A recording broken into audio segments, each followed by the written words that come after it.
Teddy Talks. Hello, everyone, and welcome to Teddy Talks After Hours, where we pause, rewind, and unpack each episode, and the puns still continue even in the after show. So this is for grown-ups only. Maybe you've shuffled the kiddos after school, you finally got them to bed. So now we can talk straight up with parents and educators out there listening. I'm here with our guest, Gavin McCormack, who was on Teddy Talks talking about one of our favorite topics. Gavin is a Montessori trained teacher in Sydney, Australia, and co-founder of upschool.co, which is an online school for hundreds and thousands of children over 185 countries. Also, he has a fantastic TED Talk about how education can change the world. So, Gavin, I would love for you to just share with our audience just a little bit more about yourself and your work. Yes, thanks for having me on the show. Firstly, look, it's a real honor to be here and to be part of Teddy Talks. I guess in summary, let's try and summarize it because, it's tricky because being an educator, there's so many variables, there's so many things to talk about. I guess the last few years has been an amazing few years, out of the back of COVID, which was a really dark time. Previous to that, I was a teacher for about 15 years and I worked around the world, worked in the UK, worked in Europe, worked in China, worked in South Korea, found my way to Australia, where I found a job in an Islamic school, working with refugees from Libya, Syria, Afghanistan, Lebanon. And I worked there for 10 years. And it was really beautiful, not just because teaching, is a beautiful job anyway, in essence, but because I had these children who were coming from really difficult backgrounds. They've been through things that none of your listeners could ever dream of experiencing, thank goodness. And then they arrived in my class at 9 years of age, and I was expected to teach them fractions with different denominators or pronouns or personifications. And these children had seen such trauma and been through such terrible situations that I thought, how am I possibly going to get them to engage with this stuff, which seems so mundane because, you're trying to deal with so much as a child. So I came up with this concept in my class where I thought, if I give them a voice to talk about anything they want, maybe we'll feel more connected. Maybe we'll feel more included. Maybe we'll feel more equal. So I made a new timetable in the classroom with the principal's permission, and it had spaces in it. And those spaces could be filled by children who want to opt in and teach a class on anything they wished.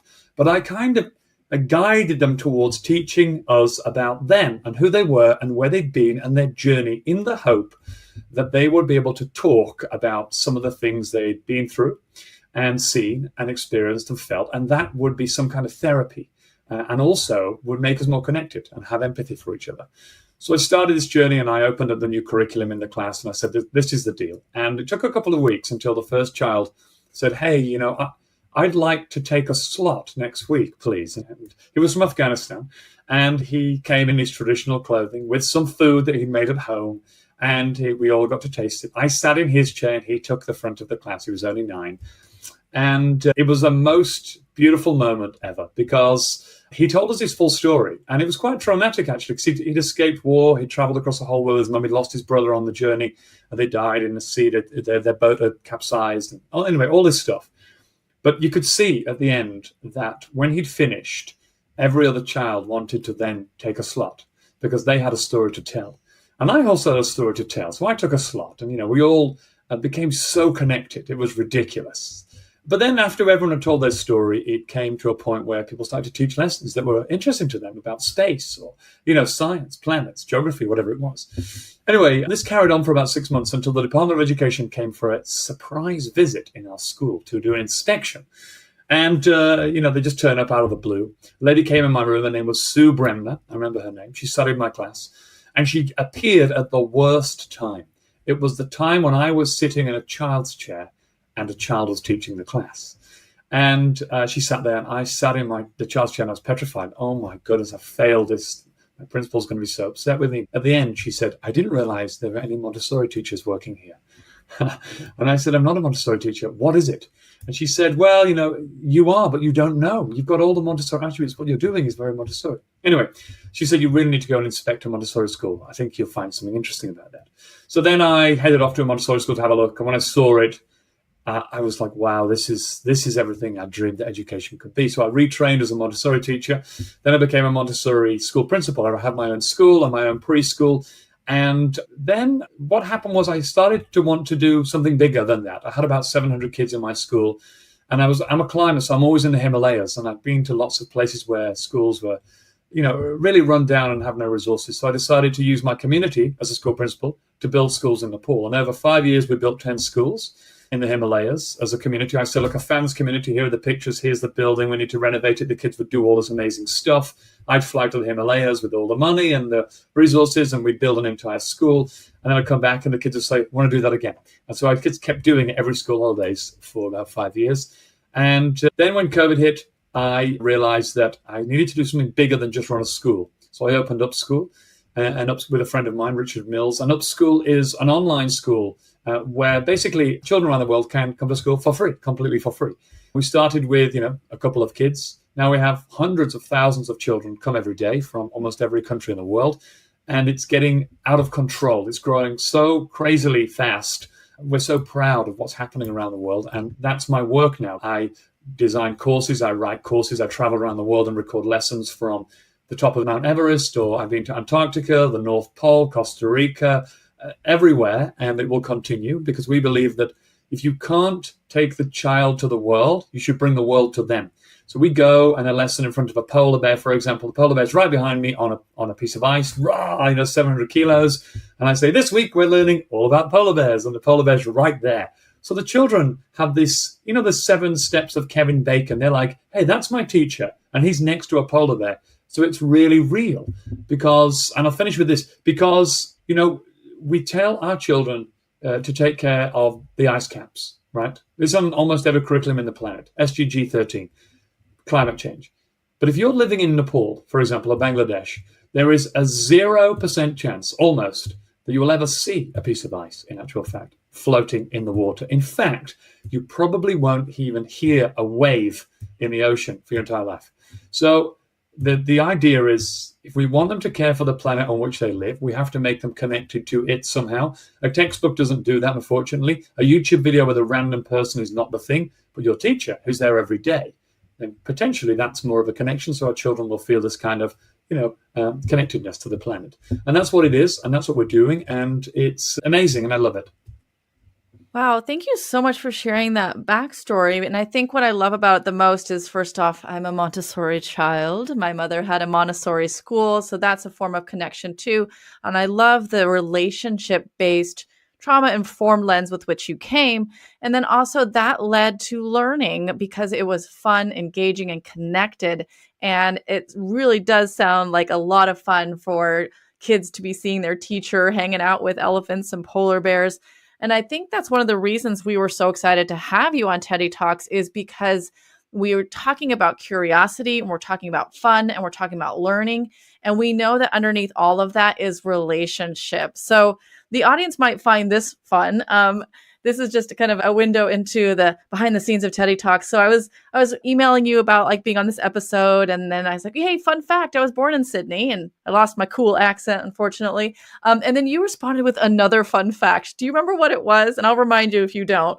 I do remember what it was. Yeah, I love facts. I love discovering new things about. It's so intriguing to find these things. But it was about a snail, because the reason I told you that fact, and the reason I use that, and there's so many facts to obviously relay, is because we teach things and we think we need to go to the biggest, the most amazing thing on the planet. A dinosaur, or the golden eagle, or whatever it's going to be.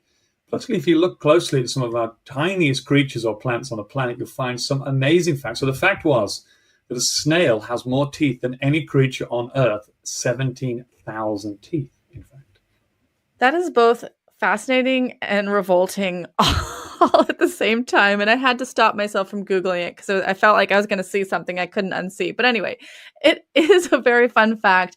And that email exchange and just the energy you're bringing to this podcast really proves why you were like the perfect guest to talk about creativity and learning and following a child's lead of what they're interested in. So here on this after show, we pause, rewind, and unpack the episode. So let's pause first. And, this episode was all about curiosity and really the message that learning is everywhere.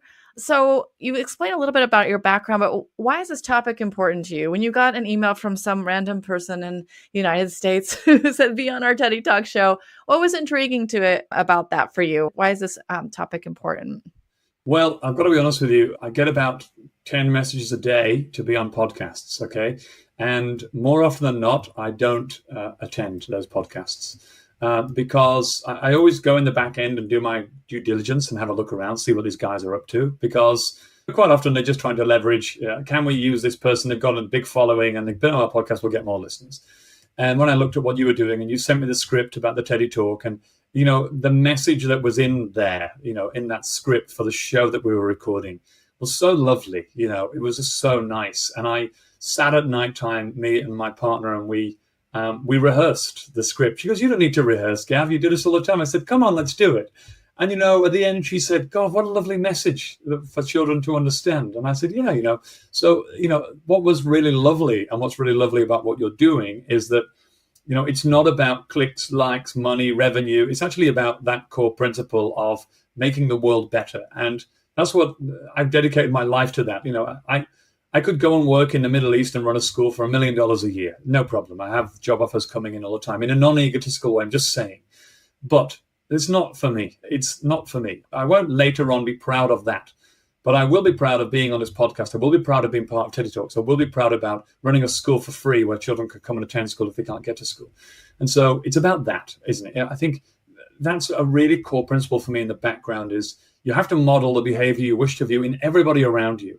And when they ask, how do you make money? How come you don't live in a big house? Blah, blah, blah, blah. And you say, well, it's not a thing that I'm worried about. What I'm really worried about is impact. And right now I could be writing a program. I could be doing something different, but the impact of this podcast is potentially huge. And so, and the Teddy Talk. So that's what drew me to saying yes and being here. And I'm very happy to be part of it. We're so happy to have you. And let's talk about the message of today's Teddy Talk. So we're going to rewind the episode. So in this episode, the Teddy twins, Grizzle and Grizzlette, they learned that learning is everywhere, even when you're bored, especially when you're bored. So the Teddy twins were having a hard time coming up with something to do. And our Teddy Talk listener felt bored when he was asked to get off video games. So in your Teddy Talk, you emphasized that being curious and wondering about questions and looking for answers, we can usually find something amazing to do. Do you think this message of today's show is one that most parents out there received when they were young and they said, "Hey, I'm bored"? I don't, actually. I don't think it was a message we received. And, I'm probably the same age as you or a little bit older than you. I'm bad with ages, so don't judge me on what I've just said. I'm 21, darling. Okay, I'm 22, so I'm a bit older. Okay, good. Now, the thing is, when we were children and the parents of today, there's a big difference, right? So when I was a child, I have two brothers, and this was our life. So, and we came from, we're not a wealthy family. We're quite poor in actual fact. We don't have much, but this was our life. We'd go to school throughout the week. That was fine. No problem whatsoever. Come home, play football in the nighttime outside on the grass. That's what we just do every single day. No question about it. But on a weekend in the morning, there was a TV show and it was a cartoon. I think it was called The Big Red Door or something, right? And me and my brothers had this thing where the first one downstairs got to control the remote control and got to choose what was on. So we'd slowly wake up earlier and earlier until we're getting up at 4:00 in the morning, just so we had control, right? It was totally out of ridiculous, insane. I'm sure many people have done this before, people who are my age. And we watched a few cartoons. Then we got bored of these cartoons, quite repetitive. And then we'd just do something. We'd build a den. We'd go outside. We'd go in the forest. We'd go for a walk. We'd play a game. We'd make something up. And, we had all these creative ways. My brother always tells the time when, I'm a teacher. And I kind of knew when I was going to be a teacher because my brother was bored with his friends and I made this Dungeons and Dragons game where I got all these pieces of paper and I drew all these characters and I gave them points and power and we dealt them out, they turned them over. I told a story and I said, and now there is a dragon ahead of you and what are you going to do? And they turn over a card and it was a sword and, the dragon has defeated you. And we had this beautiful, kind of like holistic approach to being children. But now, unfortunately, we're in this situation where we think our children need to be entertained all the time. And if they're not entertained, then they're causing us a problem and they're causing us a fuss. I sat in a restaurant the other night and I saw this in my eyes. And I'm not judging other people who've got children because everyone's got a different background. But I saw a couple sitting at a table and they sat down. They sat their 3.5-year-old or 4-year-old down. They immediately put headphones on him and an iPad on a stand. And they pressed Peppa Pig or something, right? And he sat there for 45 minutes just looking at the screen glued while they had a full conversation. Now, fair enough, they may have had to do something really important that night, and I don't want to judge them on a snapshot. But I'm sure your listeners will agree, we see that everywhere, all the time, in every corner of the planet. Now, the reality is that our children, we underestimate how intelligent they are from a very young age. They can handle our conversations. If they're sitting there listening, they might not even be involved. But this is the crime that we're committing, and that is that by them listening to our conversations and being part of it, even if they're not in the thick of it and talking about the same topic, they're learning about body language, socialization, how to pause when someone's talking, how to actually have a conversation, active listening, all of the vocab. All of that wonderful syntax is going into their brain. They're a sponge until they're 7. In fact, 70% of everything you ever learn is in before 7. So if you've got headphones on for the majority of time looking at Peppa Pig, then that's what you're going to be, and that's a real shame. So this idea that we have to keep our children entertained the whole time is a big problem. We don't. They are extremely creative. Give them a cardboard box, give them some toilet roll tubes, give them some paper, some card. They will invent another world that you have no idea about. And I've just finished reading a book, actually, by an American psychoanalyst. And in there, he says this amazing story about a child sitting on the floor playing with these dolls. And it's time for school. And mum's like, come on, Jennifer, get ready. It's time for school. Stop acting like such a child. And in a child's mind, the child says, but I am a child. I am a child. And I think we forget how beautiful it is to be a child. When you're a child, the world is your playground. Everything is colors and dreams, and unicorns fly and rainbows, you can walk on them, and there's all this wonderful stuff. And as an adult, we teach ourselves, we train ourselves out of that wonder world, and that's a big problem. The more I think we can stay connected to being a child and being bored and inventing things and being creative, then the better our lives will be, in actual fact. I'm really glad you brought that up. And I see that all the time as well. Personally, Peppa Pig, she has a different set of social skills maybe as well. And sometimes we think as parents, well, they're watching something educational, so it's okay. But what I love that you just flagged, and I'm not saying it's good, bad, and I'm also not here to judge, but what was really important about what you said is that it's not the technology they're doing, it's what they're not doing. And what they're not learning to tolerate boredom, to understand discomfort, to regulate their wiggles in the chair so that they can, enjoy their meal, or to get the crayons out and make something amazing and learn from the vocabulary and the conversations that adults have. So I just want to, plus one what you're saying about when we give kids room to be bored and not be entertained all the time. I think a lot of parents out there will be pleasantly surprised how creative our kids can get. Yeah. Can I say something on that? Yeah. Sorry, do you mind if I jump in? Because I forgot to say something. It just reminded me of it. I think that, I don't know how other teachers and parents operate, but in my classrooms, if the children are making something out of papier-mâché, or they're making something in craft, or whatever it's going to be, I do it too. I say I'm going to do it too. You're building a monument from around the world, and you can choose any monument you wish. I've chosen a Colosseum. I'm building mine. And so when it's time to get going, I get going too. I say, right, guys, I'm going to start now. So I don't know what you're doing, but I'm actually starting. And I go to a table, I get my papier-mâché, and I start building my things. And the kids are like, hey, look at Gavin over there. He's actually doing his work and having fun. Look, and he's actually making progress, making some mistakes. But it's actually, it doesn't really look like the Colosseum. I'm no creative genius. And so you model this behavior. And so imagine parents doing the same thing, finding some time in their schedule, in their day. I know it sounds like a dream world, but we can all find space if we look hard enough to do some knitting or do some crochet or some coloring or some craft or something. What we'll find as parents, as adults, is we actually really like it. We really enjoy it. But what our children see is, hey, look at my mom, look at my dad, not sitting on their phone, watching Netflix, looking at the TV. Look what they are doing.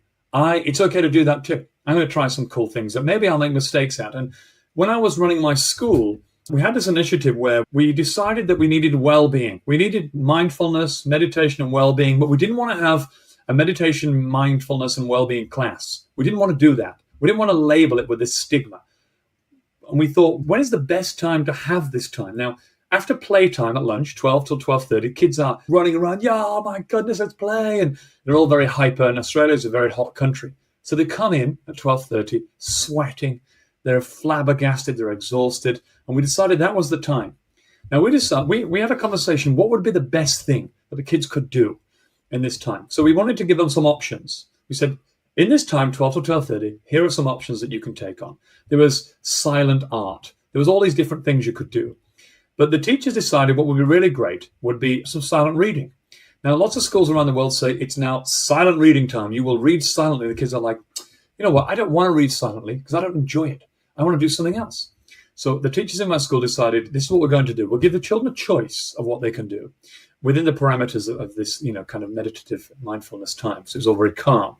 But every teacher between 12:30 and 1 o'clock sat and read for pleasure in silence, right? It only took 2 weeks until every single child in the entire school was reading for pleasure between 12:30 and 1 o'clock because they saw, hey, that's my teacher, my role model, the person I look up to. She's or he is enjoying a book silently for pleasure. And it only took, it's like Skittles, dominoes. One child goes, I'm going to join in with that. I'm going to sit and read too. Before you know it, it's a movement and everyone's doing it. And so the reason I tell you that story is because we have that power. Our children are very observant. And as parents, we want them to be bored, then let's be bored. If we want them to be inventive, creative, then let's do that. And we model it and they become that. Montessori said, what you are, they will become. I love that story. That is such a powerful example of how modeling can really influence kids' behavior and also cultivate that joy of reading and learning. So as you know, at Teddy Talks, we share big ideas for little ears, but we have adult listeners out there as well. And I think every parent or a teacher or caregiver out there has had that moment where a kid says, I'm bored, and it's like nails on the chalkboard for them. There's some sort of triggering reaction when kids say that. But what you've just described kind of opens up an opportunity. So what is one thing that you want our big ears listeners out there to know about how to talk to kids about boredom and curiosity, maybe in exact those I'm bored moments after the child's declared this is boring? What would you advise parents to say or do? Well, I'd advise that you don't even get to that point. So you're never going to hear those words. Those words aren't going to come to you. I mean, if you're boring, fair enough, a child will tell you. I am very proud of a child who says, by the way, this class is really boring. I'm really bored. You're not meeting my educational needs, I'm afraid. I'm this kind of learner, whatever. They're not going to say that. But ultimately, when they say I'm bored, you failed. You failed at that point because you don't know your demographic. You don't know your children. Maybe you're talking too much. Maybe there's too much stimulus. Maybe they've got sensory processing disorder that you haven't had diagnosed or whatever it's going to be. But our job is to observe and understand the students. They're our customers. We're the people who are serving them. But from the point of view that I said at the beginning about avoiding I'm bored altogether, the number one, and we call it in Montessori, the prepared environment, and you will definitely know this if you went to a Montessori school. So imagine this scenario. It doesn't take too much setting up either. And for your listeners, I can send you this if you want, and you can send it out to your listeners, a link if that's something that you do. But there's something in Montessori called practical life. Now, practical life is educational activities that are based on real world. So based on things that you do on a day-to-day basis on every day of the week, systematically over a period of time. So you have this corner in your room, you have this corner in your living room, in the house, somewhere in the classroom, wherever you are, whatever your situation is. And it's your practical life area. Now, in this area, you have prepared, because you are preparing the environment, you prepared everything the child's need for when they do become bored. In this area, there are things like a trowel, there's some planting pots, there's some seeds, there's some paper, some scissors, some card. There's all the things that you can dream of. But you have a list that goes alongside it called the Practical Life Checklist. Actually, I just made one recently, and I can give it to you, and you can send it out to all your listeners. And on there are 100 activities with a little tick box next to each one that the children can do. And they look like there's no education happening in them whatsoever. But, of course there is, because all the things that we do in our lives are education. You're learning how to be. You're learning how to live. And so there might be a thing like, one of the things on the list might be plan a party, right? Plan a party and design a poster. So imagine, that you're in my class, Rebecca, or I'm your father and you're my child, and you're bored. Instead of coming to me, you automatically go, well, nothing to do. I'm feeling really fed up. I'm just going to head over to the practical life area. I'll see the chart. I'll say, well, I've done 10 of these things. What haven't I done? Oh, a party. Now, it's my birthday in June. It's now, April or whatever it's going to be. You know what I'm going to do? I'm going to make my poster for my party. And I'm going to make my invitations to my classmates for the cards. And they make them. Everything's there.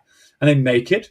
They don't need you anymore. They're never going to tell you they're bored, because every time they run aground and there's nothing to do, they just head straight over there.